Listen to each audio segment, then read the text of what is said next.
আওয়ামী লীগের ৭৪তম প্রতিষ্ঠাবার্ষিকী উপলক্ষে মালয়েশিয়া আওয়ামী লীগের আলোচনা সভা অনুষ্ঠিত হয়েছে। রোববার রাজধানী কুয়ালালামপুরে হয় আয়োজন। এদিন কোরআন তেলাওয়াত এবং জাতীয় সঙ্গীতের মধ্য দিয়ে প্রতিষ্ঠাবার্ষিকীর আলোচনা সভা শুরু হয়। এদিন আওয়ামী লীগের ইতিহাস, বাংলাদেশের স্বাধীনতা এবং বঙ্গবন্ধুর রাজনৈতিক জীবন নিয়ে আলোচনা করেন নেতাকর্মীরা। একই সাথে বাংলাদেশের উন্নয়নের ধারায় দলটির ভূমিকার কথাও তুলে ধরেন তারা। এদিন দলের সাথে কাজ করে যাওয়ার দৃঢ় প্রত্যয় ব্যক্ত করেন তারা। সভা শেষে ছিল কেক কাটার আয়োজন। এতে সভাপতিত্ব করেন মালয়েশিয়া আওয়ামী লীগের সভাপতি মকবুল হোসেন মুকুল।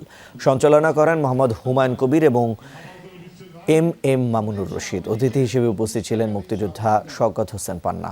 আরও উপস্থিত ছিলেন আলহাজ কামরুজ্জামান কামাল, রাশেদ বাদল, আক্তার হোসেন, জালাল উদ্দিন সেলিম সহ আরও অনেকে।